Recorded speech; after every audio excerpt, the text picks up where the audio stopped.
Hello, I'm Nikki. And I'm Jess. She's the traumatized. And she's the abandoned. And welcome to our podcast, podcast, where we talk about true crime, spooky things, and everything in between. And today we are talking about some unsolved mystery. So how was your week? It was good. I don't think we did anything. Yeah, nothing. I got nothing to report here. All good. Love that. Love that for you guys. Yeah. I'm trying to think too. But yeah, I don't think you had anything. I think it was like a quiet week. Chill week. Thinking about starting to do moving stuff, packing stuff. Always exciting. Yeah. Well, my week was okay. I'm so tired if I seem out of it. I'm just tired. It was just really busy. I worked 6 days in a row. And then the last day they were like, hey, can you stay a couple hours? And I was like, sure, I can't say no to anybody. So I'm just mentally kind of drained. I know we were talking about it pre-podcast, but I'm just tired. But it's okay. We got some R&R coming up. So it was just busy. Mhm. It was busy and nothing crazy to report. I don't think. Didn't do anything. It's a Boring. quiet week for us. Mm-hmm. Which is fine. We love it. We'd rather it be quiet than not. So True. absolutely. Well, that's it. Well, fun fact of the day. Shortest intro ever. Yeah, you want to hear about the fun fact of the day? Yeah. Fun fact of the day. Fun fact of the day. Did you know? I know both of us already know this. The human teeth are the only body part that cannot heal itself. Yup. Why? I want to know why. Because sharks get like 10 different sets of teeth, and we get one when we're children, and then are expected to keep them healthy and happy the rest of our lives. It is stupid. And then they charge you out the ass to fix them. Yeah. Anywho, so it was not so fun fact of the day. It's not fun. Sorry. I failed you guys. All right. So what are we going to talk about today? For my story, whenever you come and visit, we really need to go to this place. You mentioned that and I was like, what the fuck are you talking about? Now I need to know. So I'm going to be talking about the Isabella Stewart Gardner Museum heist. Oh, okay. So 81 minutes. That's how long it took for $200 million worth of artwork to mysteriously disappear. The unusually long theft would allow the thieves to walk away with 13 art pieces that to this day have not been found. Wow. Nor have the thieves been caught. But that's wild. So, background. The Isabella Stewart Gardner Museum is an art museum in Boston, Massachusetts, which houses significant examples of European, Asian, and American art. Oh. Its collection includes paintings, sculptures, tapestries, and decorative arts. The museum was constructed under the guidance of Isabella Stewart Gardner, to house her personal art collection. It was one person owned all this? Wow. Isabella was an American art collector, philanthropist, and patron of the arts. She began collecting seriously after she received a large inheritance from her father in 1891. Her purchase of Johannes Vermeer's The Concert at auction in Paris in 1892 was her first major acquisition. Isabella became the first American to own a painting by the Renaissance master Botticelli, and over the years she acquired nearly 70 works of art for her collection. After her husband John L. Gardner's death in 1898, Isabella Gardner realized their shared dream of building a suitable space to exhibit their treasures. She purchased land in the marshy Fenway area of Boston. She had the museum built in 1898 to 1901 in the style of a 15th century Venetian palace. They're very subtle on the outside, and then like very like, I mean, I don't know if I'd say that's subtle. That is a lot of decorative molding. After the construction of the building was complete, Isabella spent a year installing her collection in a way that invokes intimate responses to the art, mixing paintings, furniture, textiles, and objects from different cultures and periods among well-known European paintings and sculpture. The museum opened on January 1st, 1903, with a grand celebration featuring a performance by members of the Boston Symphony Orchestra and a menu that included champagne and donuts. And I wish I could have been there. Yes, please. Isabella spent the last 2 decades of her life living on the 4th floor of the museum and curating the rooms of the Venetian villa, filling it with masterpieces and architectural fragments she collected throughout Europe and Asia. When she died in 1924, her will created an endowment of a certain amount. I kept finding like different amounts, so I just don't know if it was like 1 million or 3 million. It's okay. I don't know the exact number. And it outlined stipulations for the support of the museum, including that the permanent collection cannot be significantly altered, which means there can be no selling or acquiring of art. So they has to like if they sell the estate, it has to all go in one kind of fail swoop. Basically, interesting. Yeah. Okay. Today, the museum's contemporary artist in resident program, courtyard garden displays, concert, and innovative education programs continue Isabella Gardner's legacy. Like, just look at the courtyard. It's like gorgeous. Oh my god. Can you imagine? Can you just imagine like grabbing a book on a sunny day and just going out there and sitting? Yes. Like, amazing. Literal love. Okay. We're gonna start in 1982. After the FBI uncovered a plot by Boston criminals to rob the museum in 1982, the museum allocated funds to improve security. So, good job. Among these improvements were 60 infrared motion detectors and a closed circuit television system consisting of 4 cameras placed around the building's perimeter. No cameras had been installed inside the museum, as its board of trustees considered the cost would be too much. Oh, good God. If you have over $3 million worth of stuff in a building, I don't think it's too much. Yeah. But additional security guards were hired. So, well, the best of the best, right?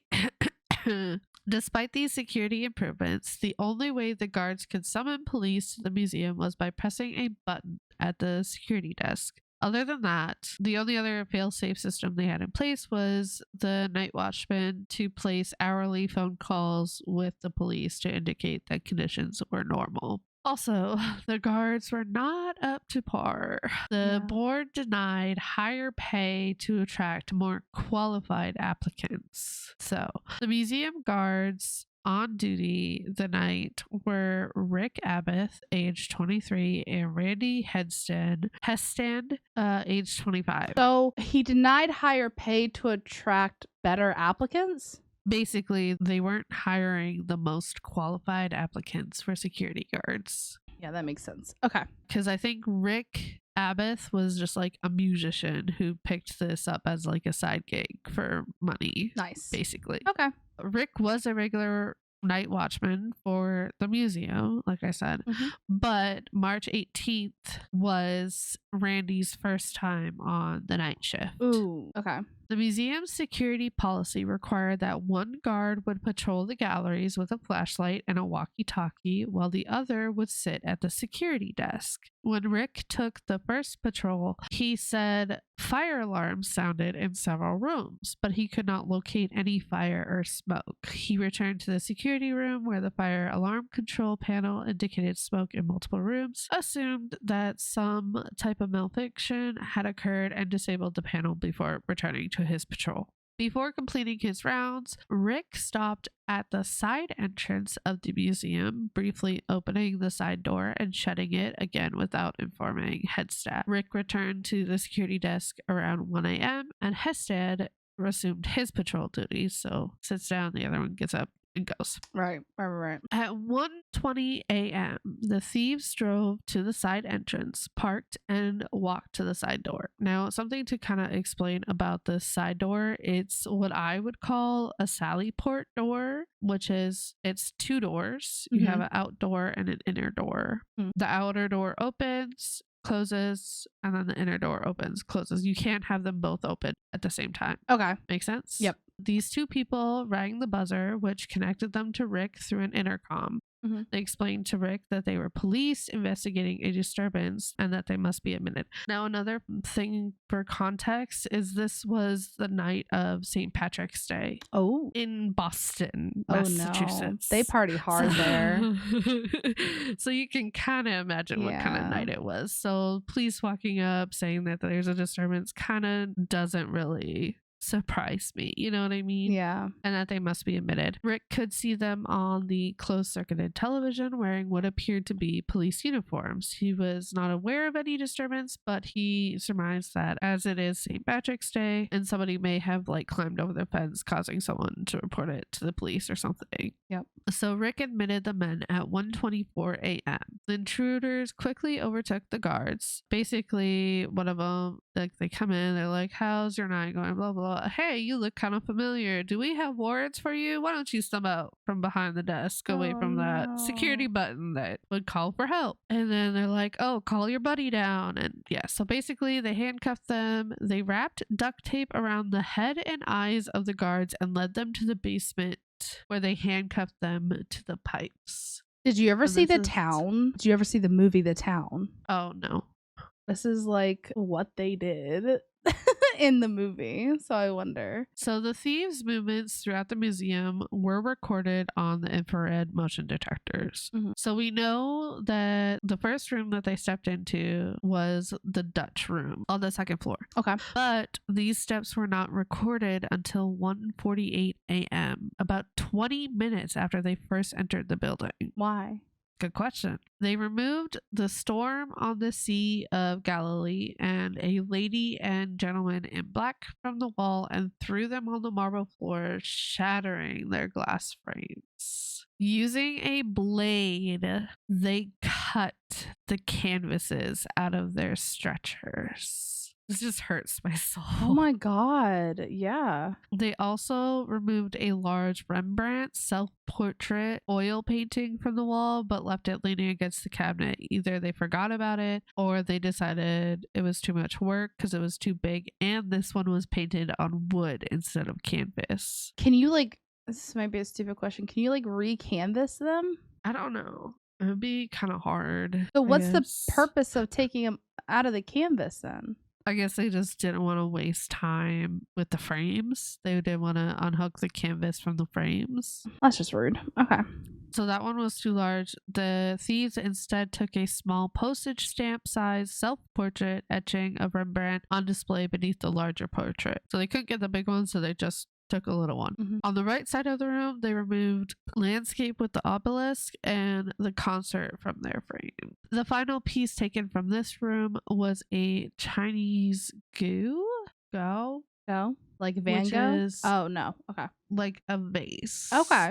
Type thing. At 1:51 a.m., one thief leaves the Dutch room and goes into the short gallery through the early Italian and Raphael rooms. In the short gallery, they began removing the screws for a frame displaying a Napoleonic flag, but then abandoned that task. They did, however, take the exposed eagle finial atop the flagpole. So that's weird. Why that? Right? There's so many questions of why in this story. Interesting. They also took 5 Degas sketches from the room. As a reminder, 1:24 a.m., 2 men dressed as police officers enter the museum through the security door. They are let in. 1:24 to 1:48 a.m. They are tying up the guards, and then there's some mystery time there as well. 1:48 a.m. Thieves enter the Dutch room. 1:51 a.m. One thief leaves the Dutch room, goes into the short gallery. 1:54 a.m. Alarms are tripped back in the Dutch room. whether it's the one person working or the one came back. Okay. 1:56 a.m. alarms suggest that both thieves are back in the Dutch room. 2:08 a.m. one thief goes back to the short gallery. Maybe he had a question. Like, by the way. Between 2:09 a.m. and 2:26 a.m., a mystery. 18 minutes of a mystery. It seems like one thief is in the short gallery and one thief is in the Dutch room. Okay. 2:27 a.m. to 2:28 a.m., at least one thief is still at work in the Dutch room. At 2:28 to 2:40 a.m., another set of mystery time where the detectors register nothing. So again, and are there detectors in every single room or just in like special rooms?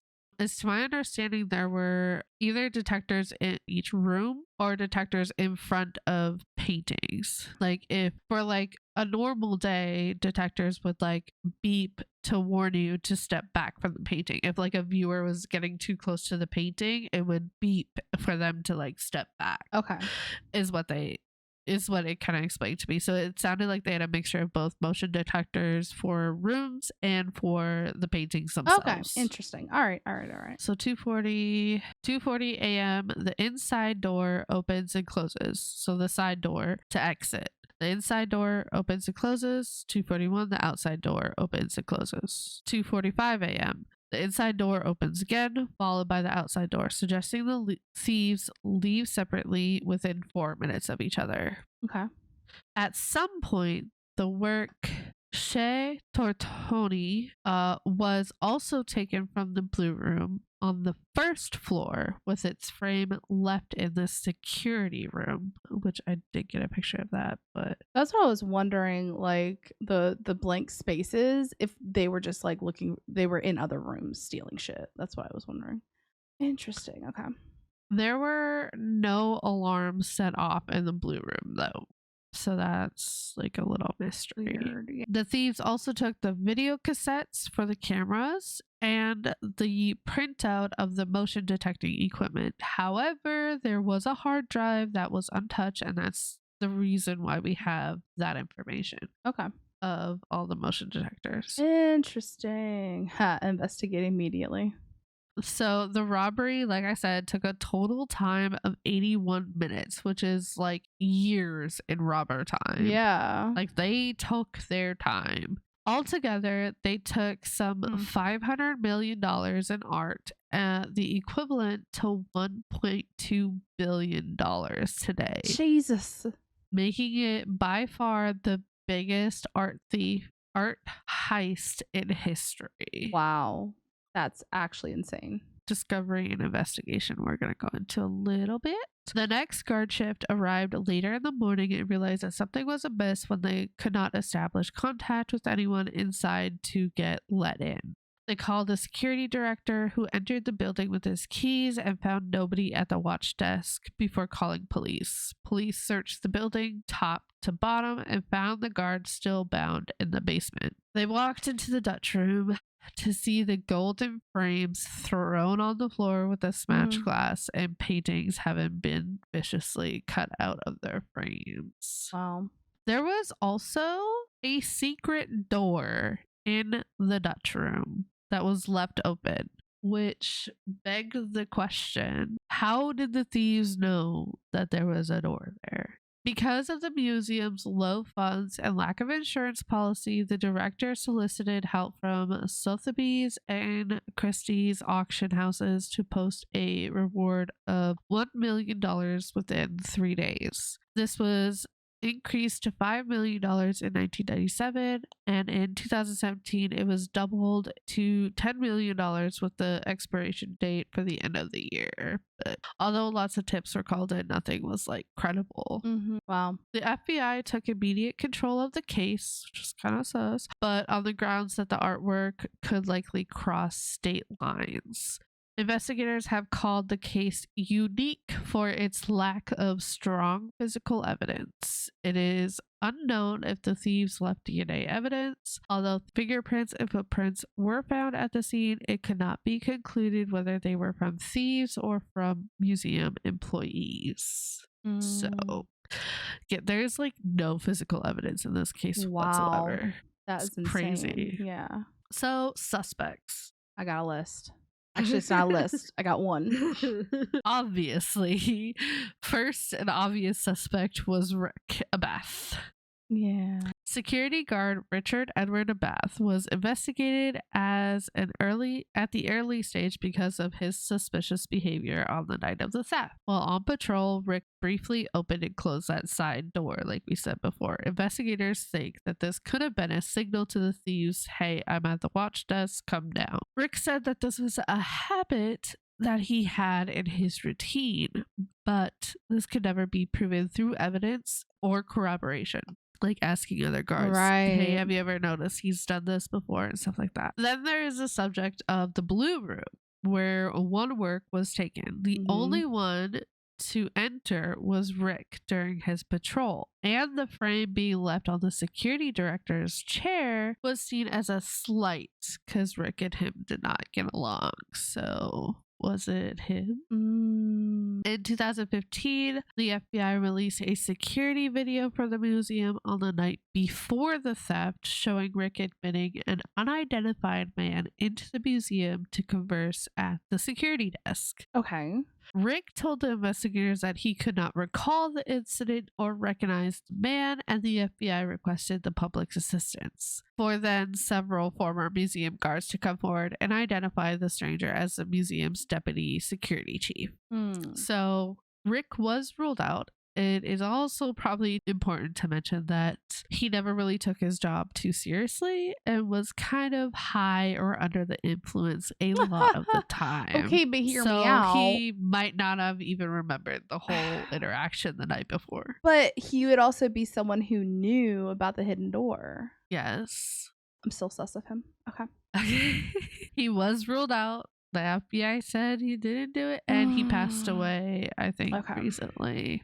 Then there's Woody Bulger. Okay. He was one of the most powerful crime bosses in the Boston area during the era.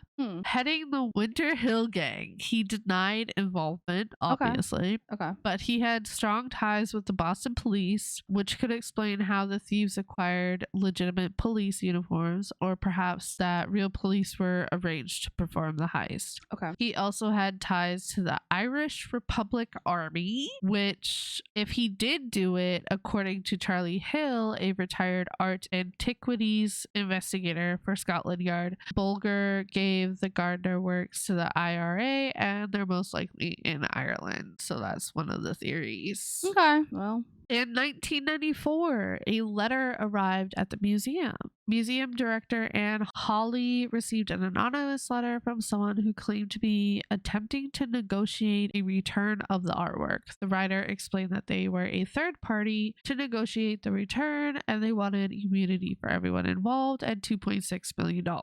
Billion or million? Million. Okay. Hawley felt this was a strong lead. She contacted the FBI, who then contacted the Globe to leave the coded message. Who contacted the Globe. They were to leave a coded message, and it was printed on May 1st, 1994 in the edition of the Boston Globe. She did receive a second letter, but the writer said that they had become too fearful, and she never heard from them again. So who knows? Yeah. Then we have Brian McDevitt, who was a con man from Boston who tried to rob the Hyde Collection in Glens Falls, New York in 1981. He dressed up as a FedEx driver, carried handcuffs and duct tape, and planned to steal a Rembrandt, which was also Rembrandts were in the museum that we're talking about. Right. The FBI interviewed him in late 1990. McDevitt denied any involvement and refused to take a polygraph test. The FBI ran his fingerprints, which did not match any of those at the crime scene. Then there was the Boston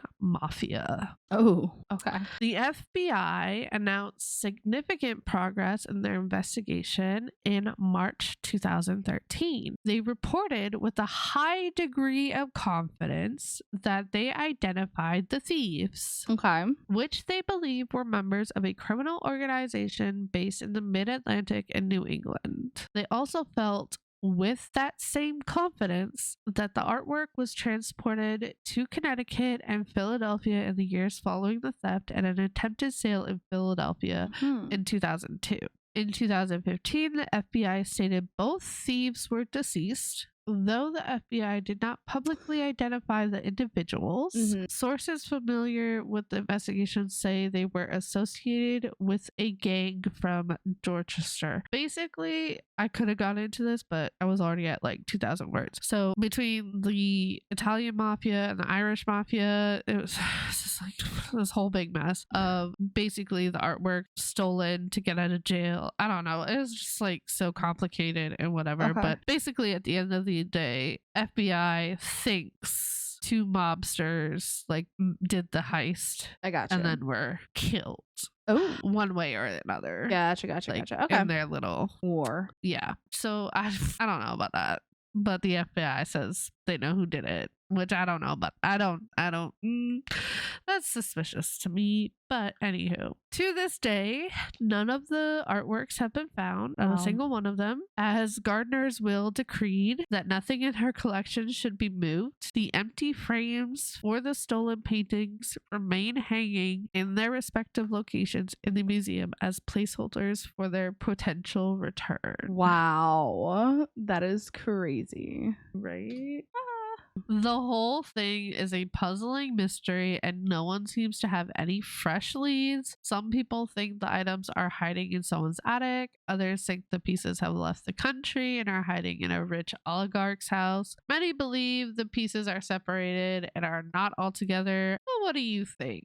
Will we ever see any of the pieces again? I mean, I definitely think they probably got separated and I'm pretty sure they're not in this country anymore. That was amazing, very informative, and really cool. Yeah, where is that? In Boston, Massachusetts, which is like... Oh, yeah. So when we go up there. I thought you meant like where you are right now. And I was like, that doesn't make sense. No, after I move. We definitely have a Boston day. Or let's just have Mass because we can go to Salem too. That's true. Yeah. Okay, cool. So, are you ready for mine? I'm ready. Are you ready to hear about a missing ship? Yes. I'm missing ship, but missing people. Missing people. So remember back in the day, a couple episodes ago, it was a lot more than a couple episodes now, but I think it was abandoned. I don't remember what it might have been more Unsolved Mysteries, but I did like a bunch of different ships. So this one I actually skipped because there's a lot of information. So I figured, well, I'll just do it now. Nice. So I'm going to be talking about the Mary Celeste. Have you heard of her? Heard the name. Don't know the story. Love it. Okay. So, little intro. A British brig, Dia Gracia, was about 400 miles east of the Azores on December 5th, 1872, when the crew members spotted a ship adrift in the choppy seas. Captain David Morehouse was shocked to discover that the unguided vessel was the Mary Celeste, which had left New York City 8 days before him and should have already arrived in Genoa, Italy. Oh, no. He, of course, changed course to go assist the ship because obviously there's something wrong. Morehouse sent a boarding party to the ship. As they boarded the ship, below decks, the ship's charts had been tossed about. The crewmen's belongings were still in their quarters. The ship's only lifeboat was missing, and one of its 2 pumps had been disassembled. We'll get to that a little bit later. 3.5 feet of water was sloshing in the ship's bottom, though the cargo of 1,701 barrels of industrial alcohol was still largely intact. What's even crazier is there was a 6-month supply of food and water on the ship, but not a single soul was found on the ship with any trace of what happened to them. So, we're going to back it up a little bit and talk about the beginnings of the Mary Celeste. So, the ship was built in Spencer Island, Nova Scotia, and was launched under British registration as the Amazon in 1861. So, that was its first name. Nova Scotia is Canada, right? It's the one that, it's up top. Yeah. So she was transferred to American ownership and registration in 1868, so 7 years later, where she acquired her new name. But the reasoning why she got that new name is also super intriguing. So, for her maiden voyage back in June of 1861, Amazon sailed to 5 islands, Nova Scotia, to take on a cargo timber for passage across the Atlantic to London. After supervising the ship's loading, Captain McClellan fell ill. His condition just continued to worsen and worsen during the trip. The Amazon returned to Spencer's Island, where McClellan died on June 19th. Oh no. Yeah, so he just mysteriously got ill and then died. Crazy. So then John Nutting Parker took over as captain and resumed the voyage to London, in the course of which the Amazon encountered further misfortune. She collided with fishing equipment in the Narrows off of Eastport, Maine, and then, after leaving London, ran into and sunk a brig in the English Channel. So just ran into another ship and sunk it. Wow. Rude. Captain Parker remained in command for 2 years, during which the Amazon worked mainly in West Indies trade. So we're not going across the ocean anymore. Okay. Until she crossed the Atlantic to France in November 1861, and in the Marseille was the subject of a painting, possibly by Honoré Polingrot, a well-known maritime artist in the Mary Celeste school. Now, in 1863, Captain Parker was succeeded by William Thompson, who remained in command until 1867. Now, these years were quite quiet. Amazon's mate later recalled that they went to West Indies, England, and the Mediterranean. What we call foreign trade, nothing unusual happened. So it was kind of quiet years. Till October 1867, at Cape Breton Island, the Amazon was driven ashore in a storm and was so badly damaged that her owners abandoned her as a wreck. Yikes. So, and I just picture the Pirates of the Caribbean, where they ran the ship ashore. You know what I mean? In that one movie. Yeah, but he did that on purpose. Right. He didn't want to get caught by the Kraken. Speaking of the Kraken, no, I'm just kidding. And then on October 15th, she was acquired as a derelict by Alexander McBean of Glace Bay, Nova Scotia. A derelict is basically a wreck. It's like when cars get totaled. Okay. Within a month, McBean sold the wreck to a local businessman who in November 1868 sold it to Richard Haynes, an American mariner from New York. Haynes paid $1,750 for the wreck and then spent $8,825 restoring it. Jeepers. Was it worth it? I mean, it's pretty. It's pretty pretty. It's pretty pretty. So he then made himself captain, and in December 1868 registered her with the collector of the port of New York as an American vessel under the new name Mary Celeste. So that was in December of 1868. In October 1869, the ship was seized by Haynes' creditors and sold to the New York Conservatorium, headed by James Winchester. So was it worth it? Maybe not. So during the next 3 years, the ship changed hands numerous times. However, there was no actual record of the Mary Celeste trading activity during this time. I kind of don't really know what happened to her. But in 1872, she came back on the scene and underwent a major refit that cost $10,000. Now, this enlarged her considerably. So she got a full-on facelift plus got work done. You know what I mean?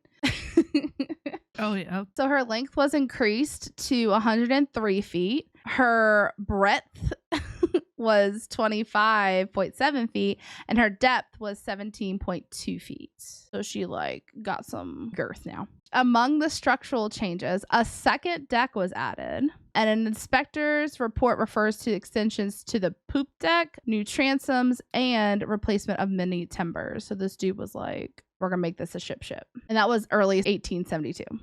Okay. On October 20th, 1872, Briggs arrived at Pier 50 on the East River in New York City to supervise the loading of the ship's cargo, which was 1,701 barrels of alcohol. His wife and infant daughter joined him a week later. Okay. On Sunday, November 3rd, Briggs wrote to his mother to say that he intended to leave on Tuesday, adding that, this is a quote, "Our message is in beautiful trim, and I hope we shall have a fine passage." On the morning of Tuesday, November 5th, Mary Celeste left. So a couple weeks later? No. So that was November 3rd. November 3rd, he wrote the letter saying they're leaving on Tuesday. On the 5th. So they left on Tuesday. Mary Celeste left Pier 50 with Briggs, his wife and daughter, and 7 crew members and moved into New York Harbor. Now, the weather was a bit uncertain, so Briggs decided to wait for better conditions. He anchored the ship just off Staten Island, where Sarah used the delay to send a final letter to her mother-in-law. "Tell Arthur I make great dependence on the letters I shall get from him, and will try to remember anything that happens on the voyage, which he would be pleased to hear." Okay. We'll keep you posted. We'll keep you updated on things that happen. So the weather eased 2 days later, and the Mary Celeste left the harbor and entered the Atlantic. She on her way. Let's go. While Mary Celeste prepared to sail, the Canadian brigantine Dea Gracia lay nearby in Hoboken, New Jersey, awaiting a cargo of petroleum destined for Genoa via Gibraltar. Captain David Morehouse and his first mate Oliver Devio were Nova Scotians, both highly experienced and respected seamen. Captain Briggs and Morehouse shared common interests, and some people speculate that they may have actually known each other, if only casually, like, other captains of other ships. Okay. Some accounts actually assume that they were actually close friends who dined together on the evening before the Mary Celeste's departure, but the evidence is very limited to a recollection by Morehouse's widow 50 years after the event. So they basically asked Morehouse's widow 50 years later, hey, did he know Captain Briggs? And she was like, I think they had dinner together. You know what I mean? But like, we don't know. Mm-hmm. Dea Gracia departed for Gibraltar on November 15th, following the same general route 8 days later after the Mary Celeste. And now we're back to where we started. So they were traveling the same route. They found the ship that should not be there. It should definitely be gone. What's going on? So some other things that were noted when they boarded the ship: the sails were partly set and in poor condition, some missing altogether, and much of the rigging was damaged, with ropes hanging loosely over the sides. So she was in rough shape, and whatever was done quickly. The main hatch cover was secure, but the fore and lazarette hatches were open, their covers beside them on the deck. So the main hatch was covered and secure, but the other two were open with their covers beside them on the deck. Okay. The ship's single lifeboat was a small yawl, which is like a dinghy for people who played Sea of Thieves, because I had to look that up.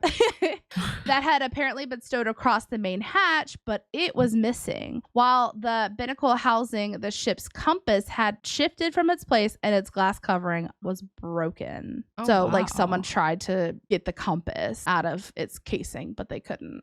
That's interesting. Right. So, and then we're going to talk about the 3.5 feet, which is like 1.1 meters of water in the hold. Now it's significant, but also not alarming for a ship of this size, which I'm thinking 3.5 feet of water would be pretty significant if I was on a ship. But yeah. Wait, 3.5 feet. That's like higher than knee deep. But it's like thigh. I mean, I guess it depends on how tall you are. But like, yeah. But like, that's wading water. Like, yeah. Like I would be concerned about. But they're like, oh, yeah. A makeshift sounding rod, and of course I had to look this up, which is the devoice. Is that like French? Devoice? That's a devoice. I was doing so good. Okay. Which is the device for measuring the amount of water in the hold, was found abandoned on the deck. Okay. Now they also found the ship's daily log in the mate's cabin, and this is super interesting. Wait, hold on. Did they ever find like a source of the water? We're getting there. Okay. Go ahead.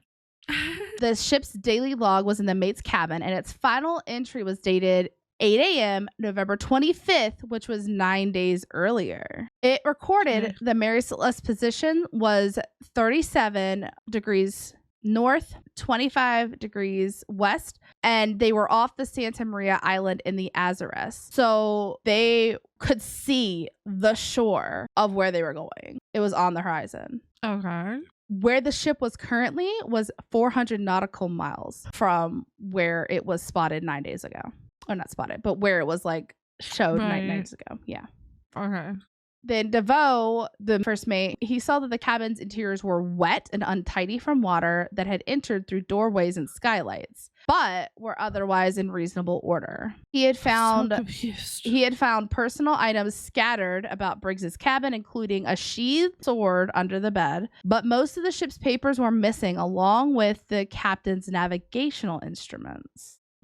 Now, galley equipment was neatly stowed away. There was no food prepared or under preparation, but there were ample provisions in the stores. Like I said, there was like a crap ton of food on the ship.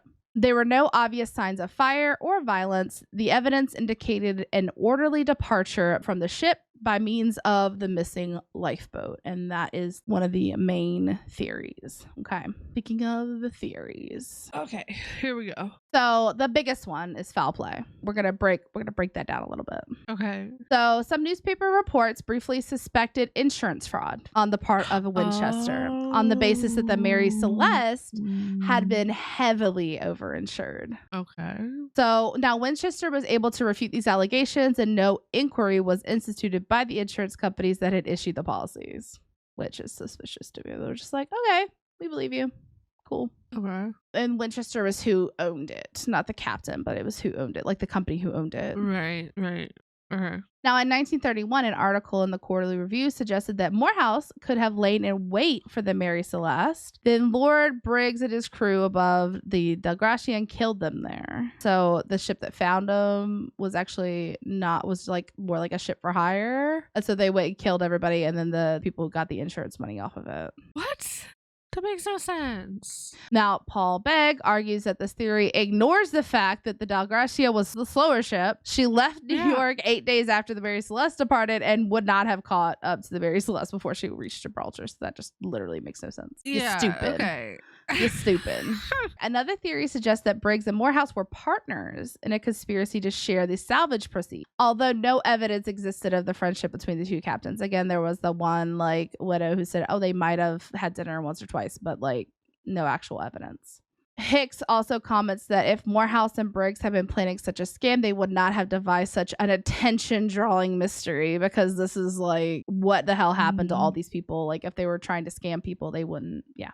Okay. Then they're asking like why Briggs would abandon his son Arthur if he intended to disappear permanently. Like, why would he brought his newborn daughter? Why wouldn't he bring his son? Oh, that's true. Now, Riffian pirates were active off the coast of Morocco in the 1870s. Charles Ede Fay observed that the pirates would have looted the ship, but the personal possessions, some of significant value, and the captain and crew were all left undisturbed, including the 1,700 barrels of alcohol. So I don't think it's pirates.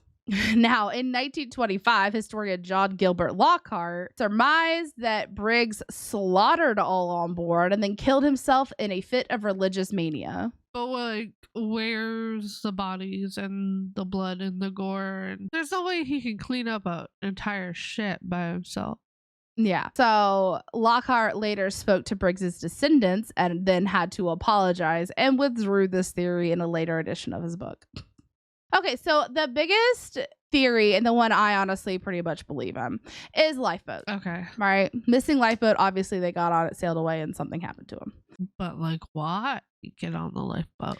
So Briggs's cousin, Oliver Cobb, later suggested that the transfer of the personnel to the yawl, aka lifeboat, may have been intended as a temporary safety measure. He speculated from DeVoe's report on the state of the rigging and ropes that the ship's main hilliard may have been used to attach the yawl to the ship, enabling the company to return to the Mary Celeste when the danger had passed. However, the Mary Celeste would have sailed away empty if the line had parted, leaving the yawl adrift with its occupants. Could a storm have broke the rope too? Maybe? Yeah.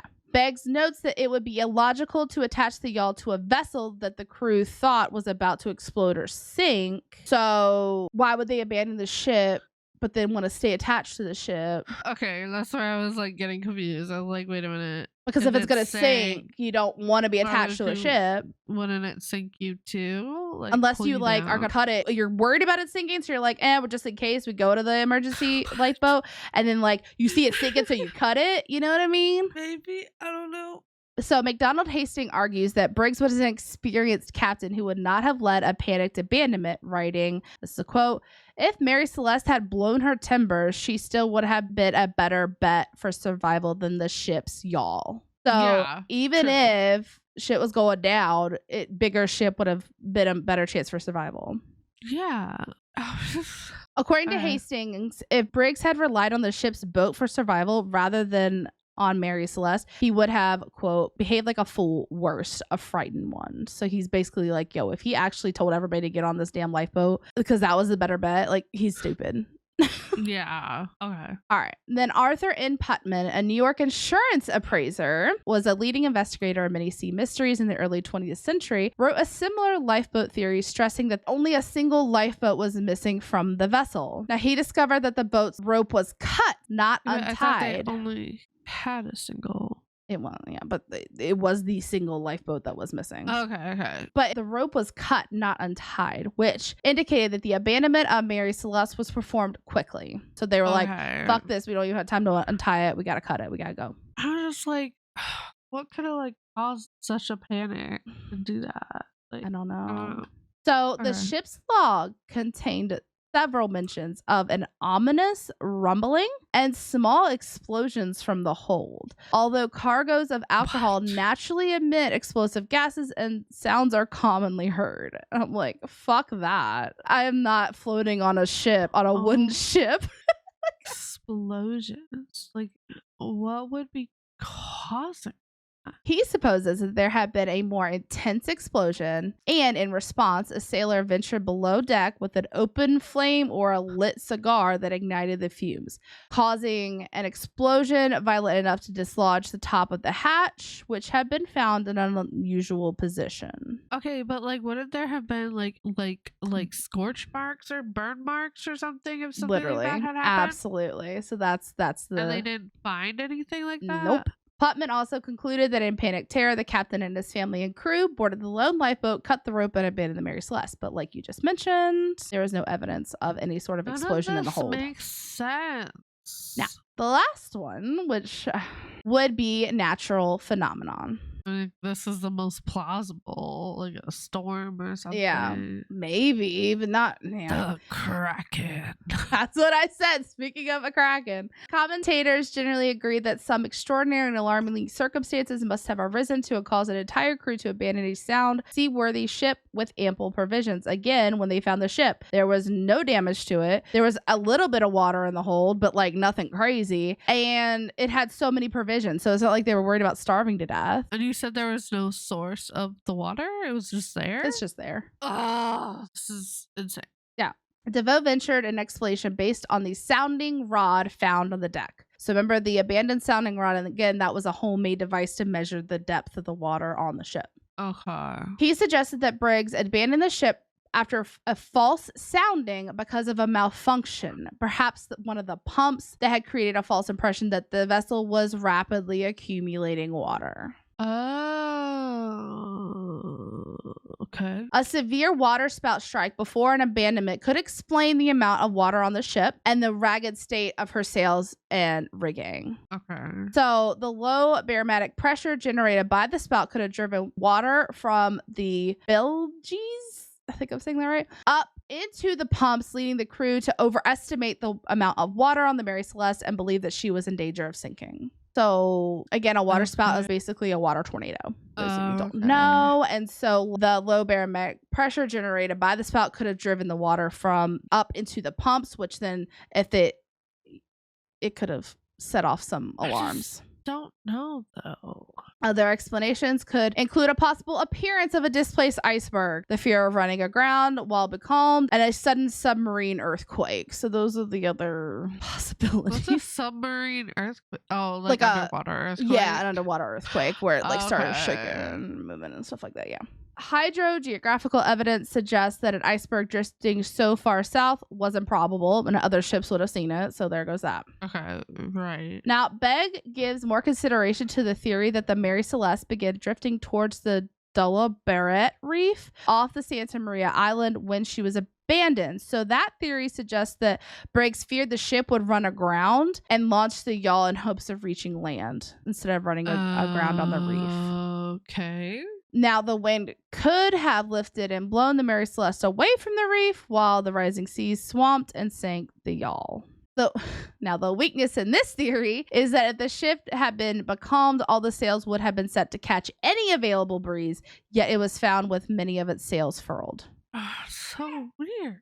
An earthquake on the seabed could have caused significant turbulence on the surface to damage parts of the Mary Celeste's cargo, thus releasing the noxious fumes and rising fears of imminent explosion could have led Briggs to order the ship's abandonment, and displaced hatches suggest that an inspection or an attempt airing had taken place. So maybe there was a rumbling and a tumbling, the alcohol was getting jumbled and there was fumes and so he was worried about everything catching alight. So in January 24th, 1986, it drew attention to a case in which a vessel was carrying alcohol and it had exploded. Okay, so this was a genuine fear. The same journal's issue of February 9th, 1913 cited a seepage of alcohol through porous barrels that was a source of gases that may have caused or threatened the explosion in the Mary Celeste hold. Briggs's cousin Oliver Cobb was a strong proponent of this theory, in which the significant alarming scenario, rumblings in the hold, the smell of escaping fumes, possible explosion, could have caused Briggs to order evacuation of the ship. In the haste to leave the ship before it exploded, Briggs may have failed to properly secure the yawl to the tow line. But again, why would you want a tow line if a ship's going to explode? I don't know. So a sudden breeze could have blown the ship away from the occupants of the yawl, leaving them to succumb to the elements. But again, the lack of damage from an explosion and the general sound state of the cargo upon discovery tend to weaken this case. I'm so confused. Okay, so because we're dead set on this possible explosion, in 2006, an experiment was performed for Channel 5 television by chemist Andrea Sella of the University College of London, and the results helped revive the explosion theory. What? Sella built a model of the hold with paper cartons representing the barrels. Using butane gas, he created an explosion that caused a considerable blast and a ball of flame. But contrary to expectation, there was no fire damage in the replica hold. What? How? He said, what we created was a pressure wave type of explosion. There was a spectacular wave of flame, but behind it was relatively cool air, so no soot was left behind and there was no burning or scorching. Okay. So is that what happened? I don't know. What do you guys think? Why was it found adrift so far off course, abandoned with everything intact, including the sails? Where are the people? They were never found. Where did they go? Where did they go? I don't know. Where did they go? Where did they go? But yeah, so that is the line back. That is the story of the Mary Celeste. Where did she go? I am more on the like a natural disaster type thing. Yeah. Natural. Like maybe the water spout, because there was a lot of water in the hold. And if there was a miscalculation, they were like, there wasn't a storm or anything like they could have got caught up in. I mean, they waited in the harbor to avoid weather for 2 days, so there could have been, but there wasn't any noted. Huh. It's interesting. Interesting. Very interesting. Let us know what you guys think. Where are they now? Well, some Where believe did they go? Some believe they're living on an island somewhere very rich and living off of they insurance, would be but gone now. Well, dead now, or but yeah. Have their descendants, I guess, would be. That's true. If they had descendants. Well, they had a newborn baby. They had just one female aboard, right? Yeah. Wild. Anyway, that's it for this episode, guys. If you enjoyed the podcast, don't forget to follow us. Leave a comment if you're watching on YouTube. Hi. Make sure you like and subscribe. You can also find us on Twitter, Instagram, and TikTok with our username at TTATA Podcast. And in the bio of all of our social media is our link tree. If you have any questions, comments, concerns, hit us up in our email, which is linked there. Let us know things. Let us know. Thanks for listening, guys. Next week, we are back at the top doing some abandoned places. Abandoned. I got one for you. And it's dark and it's spooky and it's creepy. Oh boy. I'm excited. I'm ready. With that, we're going to leave you with this inspirational quote. In any given moment, we have two options: to step forward into growth or step back into safety. Ooh. By Abraham Maslow. Maslow? That's good. That is really right. Good. I like that one a lot. It's real good. That's real good. Thanks for listening again, guys. Until next time. Bye. Bye.